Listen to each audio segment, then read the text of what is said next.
This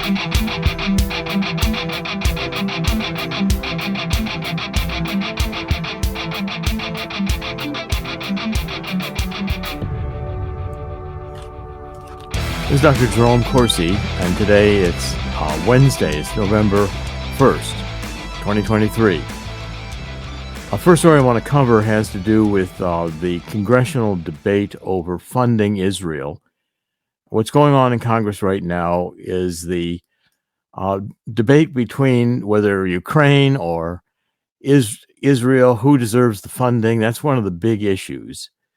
And we're finding here that the lawmakers are essentially at odds, as usual, with now the House Speaker, Mike Johnson, who's a Republican from Louisiana, just elected House Speaker last week, has a $14.3 billion Israel aid bill that incorporates offsets from the IRS budget, but excludes funding for Ukraine.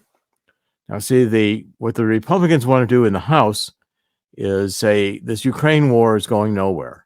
And it's, in fact, a State Department generated war going back to Hillary Clinton, who supported the oligarch Pinchuk in 2013 and taking money to the Clinton Foundation while she was Secretary of State. That's why she had her private email server so she can conduct business trading or, bribing, basically bribery scheme, trading State Department policy for oligarchs who wanted to contribute to the Clinton Foundation when the Clinton Foundation was in its heyday, which it certainly was while Hillary was Secretary of State. As long as one of the Clintons had access to being in power, the Clinton Foundation was a moneymaker. Same as with Biden. As long as Biden was vice president or president, Hunter was able to rake in billions of dollars in graft and bribery. Okay, so Mike Johnson says, enough with Ukraine. The State Department engineered the Maidan rebellion in 2014, I believe, and then we had the overthrow of Yanukovych, who was duly elected, but favoring Russia president of Ukraine, and Ukraine began to be destabilized. East and West began to be at odds. The eastern part of Ukraine is very favorable to Russia, largely Russian-speaking. The West is very close to Germany. In fact, was in World War II very closely allied with Hitler. So Ukraine has been a divided state. This war is probably, I think it's essentially unnecessary. If we hadn't continued to push NATO right to the border with Russia, we wouldn't have had Putin wanting to invade. But Putin, as a nation state, Russia wants access to the Mediterranean through the Black Sea, which demanded it take over Crimea and take over Sevastopol, the great port on the Black Sea in Ukraine. And also the Republicans do not want to add to the deficit. They want to cut other spending in order to provide this $14.3 billion aid to Israel. Now, the Democrats are divided because the Democrats, many of them, want the Ukraine aid to continue, and they want Israel to be funded, although there's a great deal of the Democratic Party, which we're going to talk about, that is now in favor of Hamas. So what you're seeing is that the House will probably come out with a bill much more favorable to Israel, maybe nothing for Ukraine. And the Senate, which is supporting, we've got both Mitch McConnell and Chuck Schumer supporting Biden's $105 billion foreign assistance package, which he wants to provide money to Israel and to Ukraine, and Biden wants it to add to the deficit. Now, this battle is going to go on for a while. Senate Majority Leader Chuck Schumer, the Hill, is reporting today, on Tuesday, called the House's $14.3 billion measure to support Israel woefully inadequate. The GOP goal to challenge the White House and buck a bipartisan approach preferred by the Senate to approve supplementary funding, including Ukraine, which would add to the deficit. So the Senate would add the proposed international assistance to the deficit. The House would seek to spending cuts to offset the proposed red ink. Now, this is at a time when we're going to be borrowing $1.5 trillion this quarter, the fourth quarter of 2023 and the first quarter of 2024. It's all scheduled, which is an historic amount of debt to raise. And we are rapidly heading towards $34 trillion in debt at a much faster pace. It's accelerating.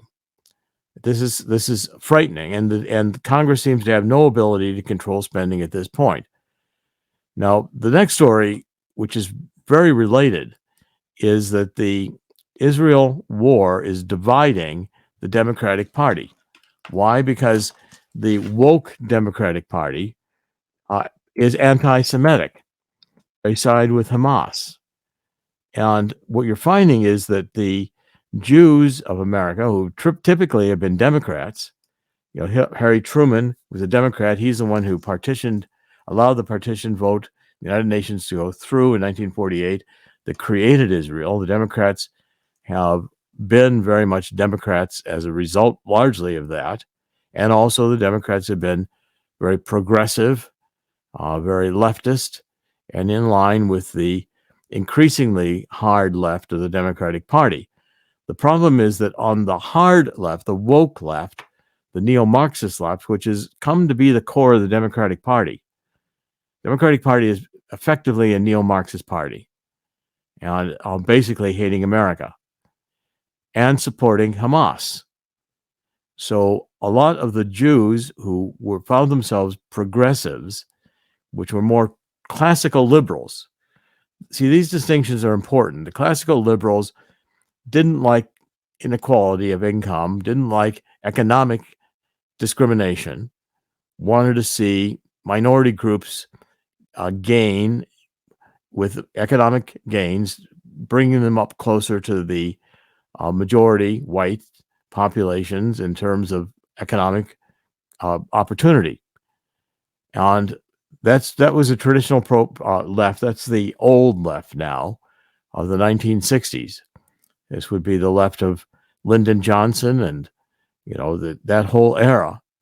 The Great Society was a liberal program designed to spend in order to end poverty. It didn't end poverty. It just expanded government dependence on government and expanded the federal government's presence in people's lives to the detriment of our freedoms.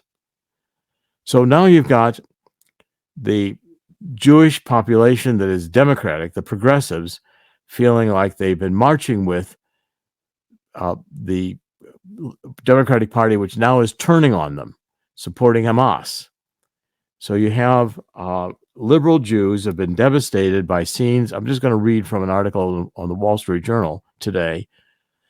To liberal Jews devastated by scenes of the deadliest attack on Jews since the Holocaust, the ensuing weeks have shattered illusions of solidarity, as according to Jonathan Greenblatt, who's the CEO and director of the Anti-Defamation League.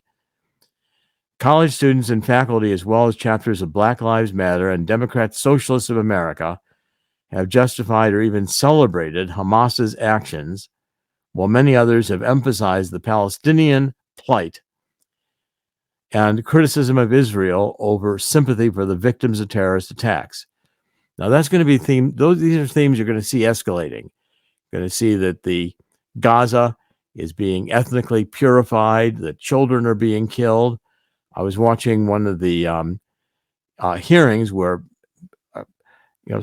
Secretary Blinken, one of my least favorites, was testifying, and throughout his testimony, young supporters of Hamas popped up and said, "End the war." Jewish children, the Jewish soldiers are killing Hamas children. There's 3,000 children killed. There's 8,000 people killed in Gaza already. And Israel is probably going to level Gaza, make it all rubble. The only major city in the Gaza, this is a little tiny strip of land on the Mediterranean in Israel, just to the east of Egypt, borders Egypt. And there's ties and tunnels between Egypt and the Gaza. So what is happening is if you're finding that the Arab Americans, the Muslim Americans, are moving away from supporting Biden, because Biden's in a difficult position. Biden, as a Democrat, traditionally would support Israel.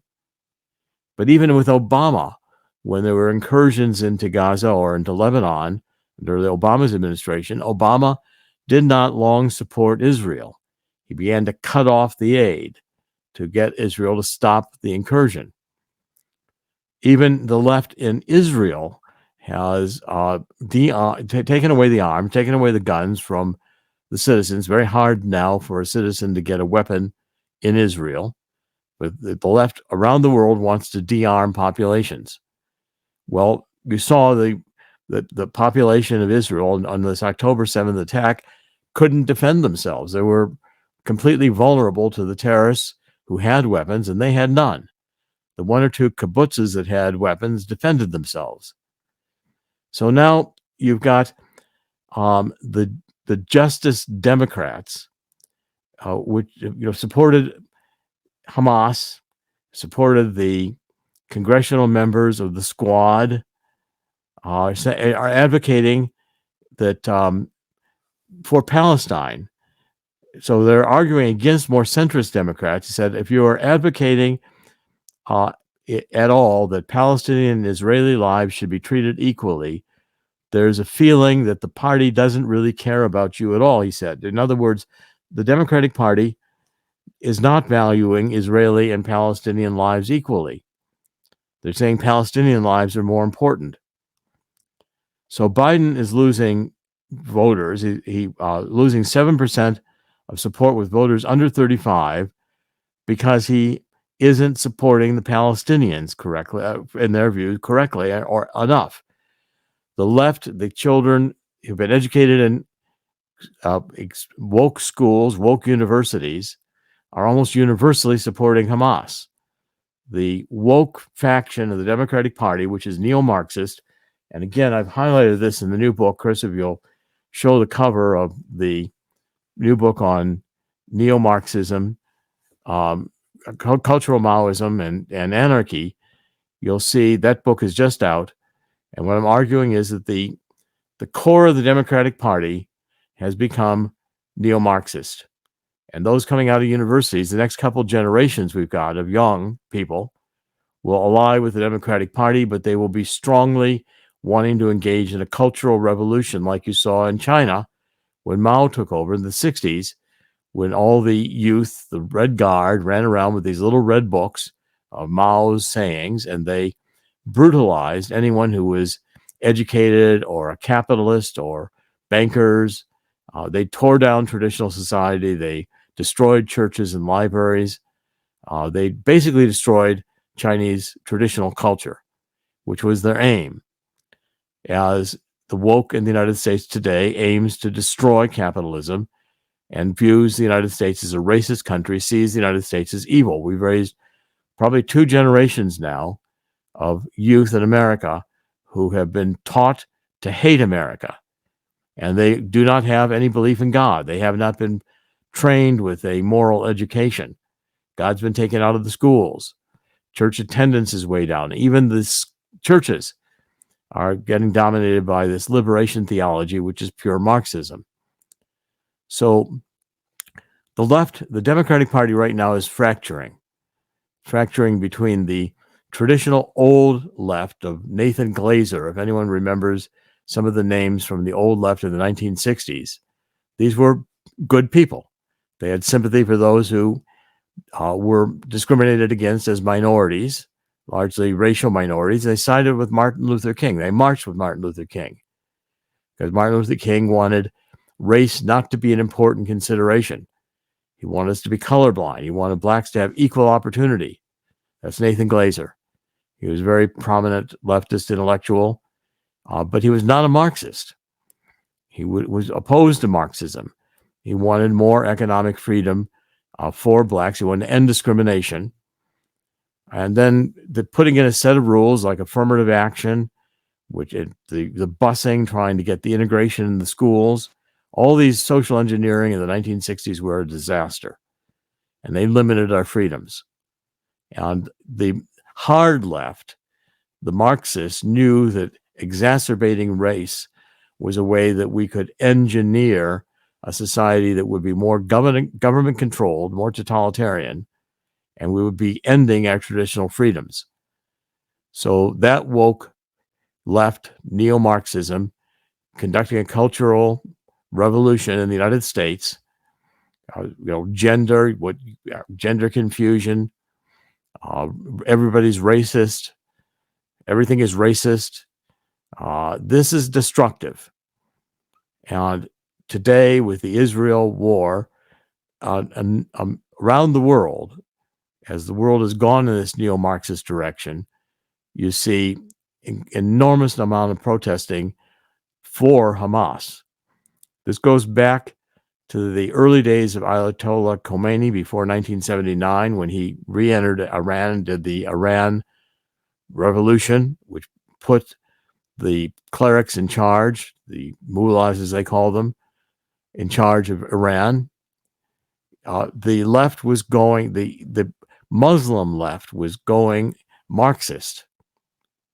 And again, this is the both hating America, hating capitalism, wanting to destroy.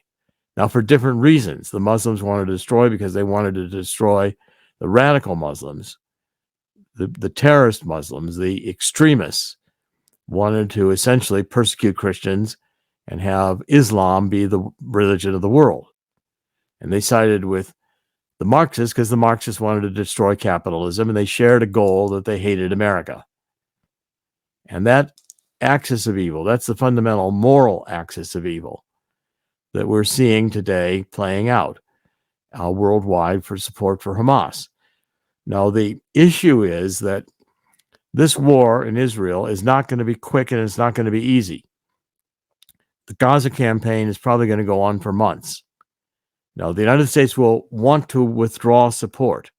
Certainly, Biden's going to be pressured to stop Israel from taking over the Gaza.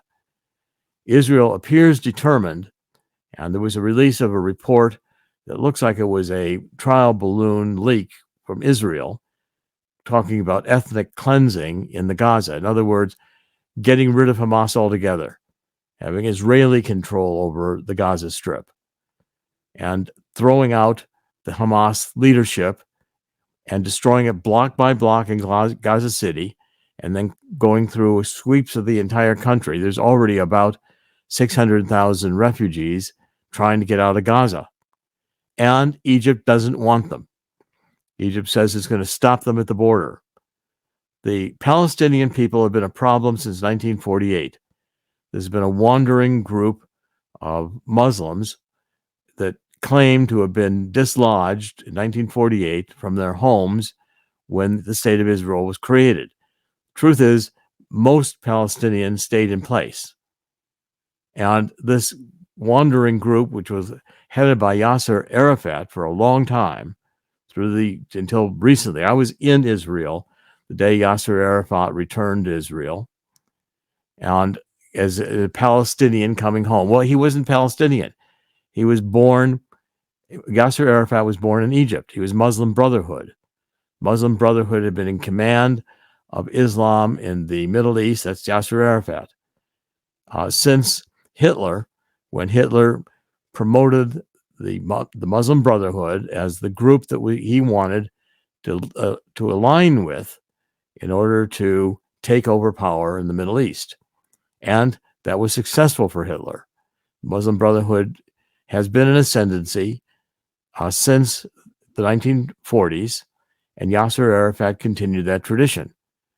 Today, the head of the Palestinians is not that well known, but the group is radicalized in its initial attempt, Hamas, now taken over from the Muslim Brotherhood. Control of the Palestinians has passed from the Muslim Brotherhood to Hamas. And Hamas was created to destroy Israel. And there is no compromise. The two-state solution doesn't work when one side is committed to destroy the other. Okay, so as we continue this, I wanted to make it clear that this war is going to take a long time. And it's probably going to eventually, or maybe already, involve Lebanon with Hezbollah attacking. And Israel has also begun lobbing weapons, missiles, etc. I don't think they've done airstrikes yet against Hezbollah in Lebanon, and also Syria, where the remnants of ISIS operate. So you've got the potential here of a regional conflict, and Russia and Iran are behind the Muslims. The United States, to a certain extent, is behind Israel, but is compromised by this neo-Marxist left that dominates the Democratic Party supporting Hamas. And this is going on at the same time the Ukraine war is going on. Now, the next story I'm covering has to do with Germany. So what Germany is saying now is that Germans ought to prepare for a European war. They're saying that the public must get used to the possibility of war in Europe.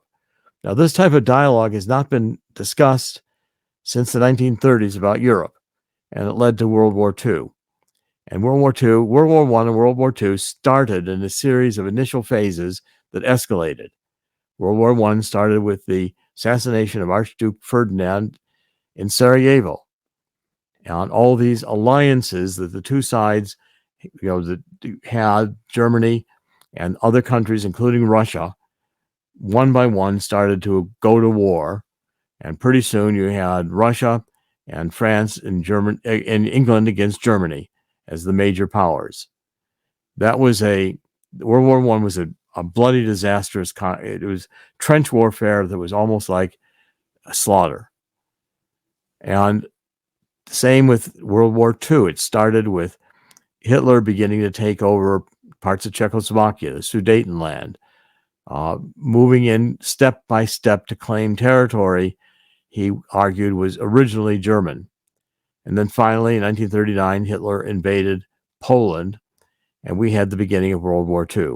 Again, a bunch of alliances kicked in, and you had the formation of Great Britain and France again against Germany, with Russia joining France and England against Germany. These are configurations that have been going back hundreds of years. And today, you'll find Russia supporting Iran, China joining Russia, and we are trying to support Israel. But even in France, there's a growing movement to support Hamas, though there are French citizens who are captives right now and hostages held by Hamas in the Gaza. Great Britain, I'm not sure will support Israel either with the strength or support that may have traditionally been there. But again, Great Britain's been compromised on this issue for a long time. So Israel, if they're going to fight alone, will increasingly face the fact that they run out of money, they run out of munitions, and if the war continues, they'll probably have a need to escalate the type of weapons they use and the violence they use. This is a potentially catastrophic situation. And what's happening in Germany is a recognition that, Ukraine started putting out this message that this is the beginning of World War III. Well, that's because Zelensky wants more money. And we keep giving Zelensky more money because it's the best country in the world for money laundering and corruption. And again, corruption dominates our presidency and our Congress, and the Justice Department does nothing about it because the Justice Department is now equally woke. In terms of this message about World War III, it's a complete admission that the Ukrainian offensive, that was all this touted counteroffensive was going to happen in the spring and summer, failed. And Russia has not been dislodged from the positions Russia's gained, which is largely in Eastern Europe and Eastern Ukraine and Southern Ukraine, the Donbass region and the region around the Black Sea. And they won't easily be dislodged. If we continue to send money over there and greater weaponry, ultimately the Russians will not take the casualties. The Russians have tactical nuclear weapons in Belarus, and they would use them if needed. The triggers in this war are, first of all, Kiev. If Russia takes Kiev, or Russia nukes Kiev, or begins bombing Kiev, that's a major escalation. Kiev's the capital of Ukraine. The same with Tehran and Tel Aviv. If the Israelis decide to do a air attack or missile attack on Tehran, which could be devastating to Iran, again, where the mullahs mostly live, you're going to find that escalates it dramatically. The same as if there's an attack on Tel Aviv. And Israel is really a one-bomb state. One nuclear weapon the size of the Hiroshima bomb would essentially end the Jewish state as we know it. So it's extremely difficult in terms of the world is going to war. And you'll see Russia calculating that this war in the Middle East actually improves their chances in Ukraine, because now our allegiances, our money, and our weaponry are going to support Israel. The winner in this are the arms industry, the 26 or 30 companies or 50 companies that manufacture arms, and the arms dealers. It's their payday. When we had the pandemic, it was the payday for the pharmaceutical companies. Now it's the payday for the arms manufacturers, and Germany is talking about remilitarizing. Again, this is happening at a time of economic weakness, and that's the next subject I'm going to shift to. But Chris, you want to comment on what we've covered so far, which is certainly looking like the beginning of World War III? That it is, and we haven't, as you said before, we haven't heard Germany talking about a war happening in Europe since, as you said, the 30s. That doesn't bode well. I'll say that. The thing is, though, a lot of wars are always fought. A lot of wars have been fought in Europe and the Middle East over the last, I don't know, what, 3, 4, 5 centuries. How about millennia? Yeah, there we go. That works. I was just being nice. The fact is, we're going to see an escalation, not exactly immediately. What we're seeing is sort of a bit by bit escalation. Yeah, you see the spurts like what happened in Israel and Hamas, and of course, what the initial Russian invasion. Everything's going up and up. The Pentagon just sent 300 more troops to the Middle East, and not to intervene in Israel-Hamas, but to protect our own bases from attacks, drone attacks, and everything else. So things are happening, and they're and basically what some of these other nations are doing is are poking the bear. On the other hand, NATO has also been poking the bear when it comes to Russia. It seems like these factions want war. We talk about the depopulation types. This is going to be a serious issue. It is. And let's switch to the economics, because again, and I'm going to, I want people to get a copy of this free book. The book is called, I'll hold it up here for a second. The book is called I Saw This Coming. I wrote a book called The Coming Global Crash Will Create an Historic Gold Rush. That's an important theme. You can get a free copy of this book by calling 1-800-519-6268. That's Swiss America. Swiss America has been a partner, sponsor of my programs since going back to 2004. And the theme of this book is we're doing a combination of 1970s economic crisis and the 2008-2009 economic crisis. In 1973, we had the Yom Kippur War, followed by the Arab oil embargo, and Jimmy Carter went through the first round of stagflation. Interest rates got up to close to 20%, and gold rose to $843 an ounce. Then 2008, 2009, with the collapse of the subprime real estate market and the bursting of the real estate bubble, caused a great recession, and gold went to $1,426 an ounce. COVID gold came to an all-time high of $2,074.60. Gold has been trading at or near $2,000 an ounce. Let's see where it is today. And gold price today is right at $1,985 an ounce. So the gold traders are suppressing the price of gold, but it has now started crossing $2,000 an ounce, and it will sometime soon not be able to be contained. It will have this dramatic kind of a rise because we're only at the beginning of the chaos that we're going to see that causes a global crash. Now, two stories I want to cover that stress this are, first of all, we're seeing in the auto market there is a increase of delinquencies, especially in the subprime auto market. Now, a lot of things happened with cars during the pandemic. Coming out of the pandemic, people were trying to get a car that had still money to be paid on it and putting that into the new mortgage. So lenders were saying, we'll give you money to repay what's outstanding on your existing car loan and we'll sell you a new car.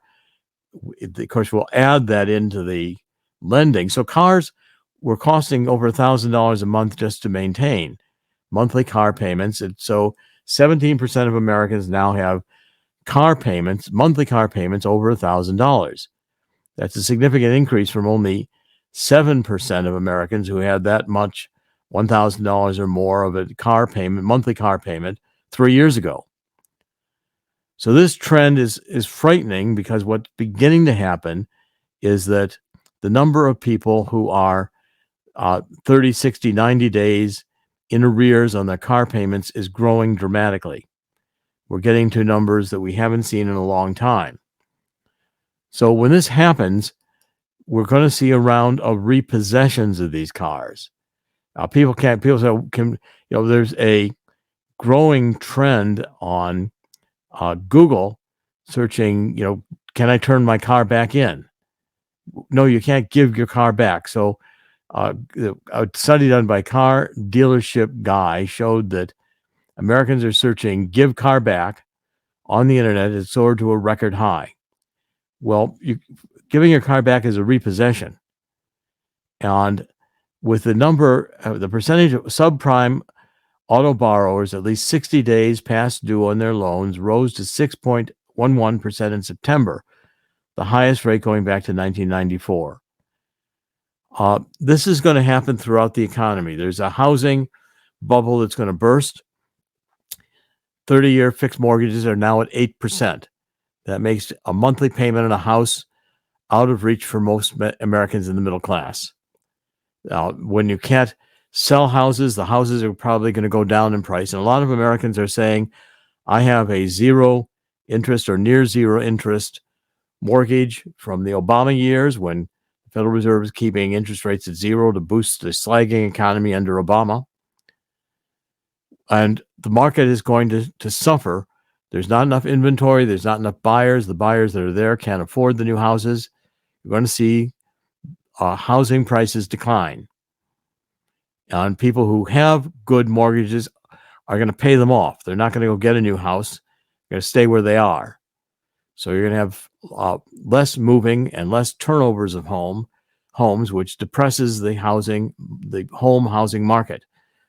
We're going to have a huge bubble burst in the corporate office space because downtown buildings are not being occupied. They're 30 to 40% or higher unoccupied. People are not coming back to work after the pandemic. They don't want to come into the cities. They would rather work from their home. It's more comfortable. The cities are getting crime-ridden with the Democrats. And also, cities like New York, the hotels are being taken over by illegals.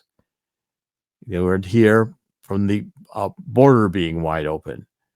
Again, I've always supported Hispanic immigration from the South, but I wanted it to be legal. Now, today, reporting is beginning to happen on these hotels that are, New York City's paying millions and millions of dollars every month to keep these people in hotels. And the hotels become unsafe because gangs begin to operate. Young kids form gangs and they begin to operate criminally, which makes the downtown areas unsafe. That plus homelessness, especially on the West Coast where the weather tends to be milder in Los Angeles or up north, Portland, Oregon, Seattle, which has winters but rarely snows.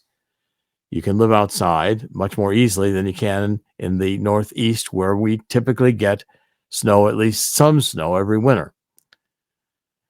These are going to produce an economic crisis. And the last story I want to cover, I'm going to add one more, but one story that I plan to cover is the fact that China is imploding economically. And it's now this Communist Party under Xi Jinping has been a disaster for business. The Communist Party has been more interested in suppressing the people, the lockdowns. They're much increasing the totalitarian control of the Chinese people. And the Communist Party tried to hide the facts, but financial stability, in China, if you even mention it, or if you're a news person, you report an economic downturn, you're likely to be imprisoned. It's not quite at that stage here yet, although the woke Democrats would take it there very quickly with thought crimes and speech crimes and hate crimes, all of which are infringements on the First Amendment, which they don't want to have a First Amendment. They don't want to have a constitution. They don't have God. Okay, so the economic downturn is largely because China has been overbuilt. The big real estate firms are collapsing. Chinese that have invested life savings in new homes to be built or finding those new homes aren't being built. They've lost their life savings. Middle class is stagnating, and Western companies are coming out of China in droves. So Western manufacturers coming out of China, the flight of the Western manufacturers out of China has accelerated. American and European firms are seeing the writing on the wall. They see the world's growing disenchantment with Beijing's trade and foreign policies, with many anticipating a decline in economic stability and a greater degree of decoupling from China in the future.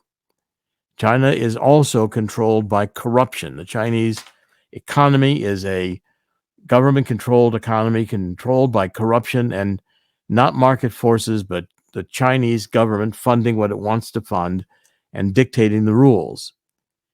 There's also a race to exit Chinese real estate. Some wealthy Chinese have been selling their China properties as quickly as they can. They're just desperately trying to move their money out of China and invest abroad before the value of their Chinese real estate holdings loses even more. So the world economy has begun to collapse. And as it does, the credit crisis will kick in, because without revenue, without tax revenue, without economic growth, the governments are not going to have the money they need to service the debt they've accumulated. The United States is now going to $34 trillion in debt, where our national debt exceeds our gross domestic product. That's a danger sign. We're paying over $1 trillion a year in interest earnings, and we're just printing the money to pay that interest. That's the modern monetary theory. With fiat currency, it doesn't matter if you have deficits, they say, because you can always pay them off with new currency that the state treasury issues. This is a formula for hyperinflation, and it's going to collapse. And it's going to collapse deeply. I'm encouraging people to take your money out of the stock market. I know the stock market has done well over the last couple of days, but it's not going to last. It will crash. And the point is, the fundamentals, when you look at the earnings, as the earnings get reported for the third quarter, as the earnings worsen in the fourth quarter, layoffs are occurring. Companies are realizing. The final thing I wanted to point out is that people are realizing that the green technology doesn't work. There are major reports out, for the first time I'm seeing them, where the world's largest offshore wind farm developer is just abandoned 2 major U.S. projects as the renewable bust continues. What they're finding is that all these projections about the cost of generating offshore wind energy have been wildly exaggerated. What's happened is what I expected to happen, and that is those developing these have taken windfall profits on the government subsidies. And just like Solyndra failed, the big Obama effort to get all of these solar panels in place in the desert to provide cheap energy, renewable energy, the projects failed. And the developers were not put in prison. They walked away from bankruptcies and kept the money. So the capital costs of these wind farms are causing the generation of electricity by the wind farms to be many times more costly than generating electricity with hydrocarbon fuels. And that's that's the bottom line of why the wind and solar aren't going to work. Because economically, they cost too much money, and they are dependent upon government subsidies. Covered this yesterday, that the real cost of an electric vehicle is about $17 a gallon, a comparable gallon. What it costs when you take the subsidies and everything else into consideration, the electricity to recharge these cars, electric vehicles, comes to about what would be the equivalent of $17 in gasoline. And that's just not economically sustainable. The modern industrial state is not predicated on running on expensive energy. So get your money out of the stock market, because when the stock market crashes, those who wait too long lose everything. Get a copy of this book. The coming global crash will create an historic gold rush. Dean Heskin is my co-author. He's the CEO and president of Swiss America. The toll-free number is 1-800-519-6268 to get a free copy of the book. 1-800-519-6268. And the book will show you the forces that are at work to de-dollarize. The combination of these wars, Ukraine and Israel, potentially in Taiwan, are going to put the world in an economic crisis, along with the fact that the credit extended both to individuals and the credit extended to governments. We're all living on borrowed time, and eventually it crashes. Chris, any final comments? We're going to wrap up. Once again, I want to stress that this book is free. And again, call this number one more time. I want to give that out. Again, I want to give that one out. 800-519-6268. That's 800-519-6268. A lot of countries are switching to digital currencies. And as you know, earlier in the year, the Biden administration, actually Joe Biden himself, signed an executive order carrying, or at least taking more control over our bank accounts and what happens with our transactions over places like Venmo or PayPal or anything else, keeping a closer eye and basically opening us to major surveillance. This is where your central bank digital currencies are coming from as well. So yes, I'm not a financial advisor, and believe me, I'm a radio producer, but the attraction towards looking at metals like gold and silver would be very important. And this book is definitely worth a read, especially if you can grab it for free by calling the number 800-519-6268. Thanks, Chris.